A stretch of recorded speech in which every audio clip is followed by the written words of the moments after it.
Halo Sobat 100, masih bersama saya Rosid Adrianto dalam program 100 Institute. Dan kita masih membahas soal-soal pada bab kapasitor.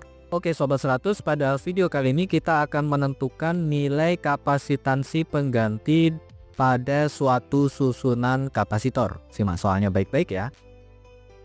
Jadi pada gambar rangkaian berikut ini, jika masing-masing kapasitor dalam rangkaian tersebut bernilai 1 mikrofarad, pertanyaannya adalah Sobat 100 tentukan kapasitas pengganti dari A ke B itu berapa mikrofarad. Jadi rangkaiannya adalah sebagai berikut. Ini ada titik A, B, C, D. Lalu di rangkaian ada kapasitor C1, C2, C3, C4, C5, C6, C7, C8.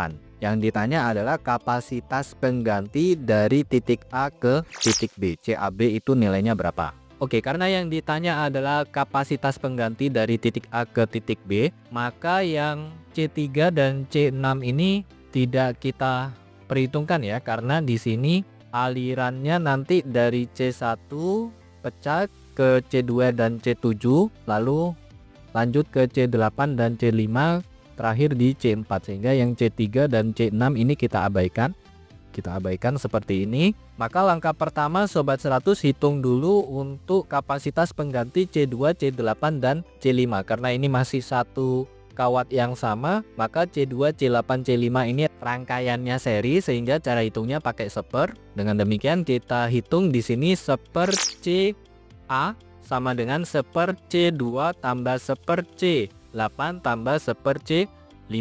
Masing-masing nilainya 1 mikrofarad ya, sehingga seper CA sama dengan seper 1 tambah seper 1 tambah seper 1, atau 1 tambah 1 tambah 1, hasilnya adalah 3. Jadi seper CA sama dengan 3/1, atau CA sama dengan sepertiga mikrofarad. Sampai sini sudah 100 paham ya. Jadi C2, C8, C5 ini kita ganti menjadi CA saja. Kita ganti dengan CA saja, nilainya adalah sepertiga mikrofarad. Kemudian CA ini paralel dengan C7, sehingga kita hitung paralel antara CA dengan C7. Karena paralel tinggal dijumlahkan saja ya Sobat 100. Jadi ini misalkan saja CB sama dengan CA tambah C7. CA tadi adalah sepertiga mikrofarad, C7 adalah 1 mikrofarad, sehingga CB sama dengan sepertiga tambah 1. Sepertiga tambah 1 kita peroleh CB sama dengan 4/3 mikrofarad. Sampai sini Sobat 100 paham ya. Jadi C7 dan CA ini kita sederhanakan menjadi CB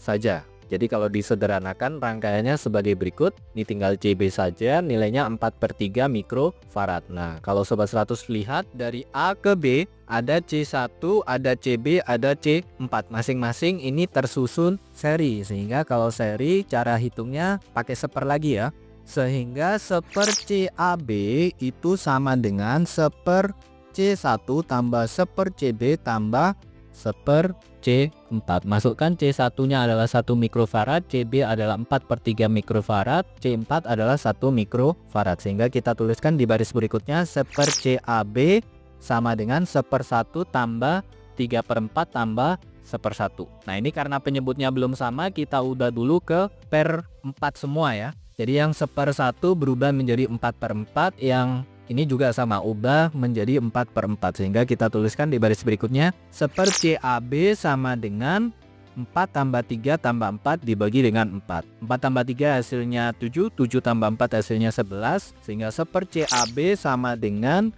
11/4. Karena ditanya kapasitas pengganti dari A ke B, berarti CAB sama dengan 4/11, satuannya mikrofarad. Ini jawabannya ya Sobat 100. Oke Sobat 100, sampai di sini bisa dipahami ya. Jadi ingat baik-baik, kalau ada rangkaian susunan kapasitor yang mana di sini rangkaiannya kombinasi antara seri dan paralel, pertama-tama Sobat 100 analisis dulu dari rangkaian yang ada, cari susunan kapasitor yang lebih mudah untuk dikerjakan terlebih dahulu. Jadi kalau ada rangkaian seri, cara hitungnya pakai seper seperti ini.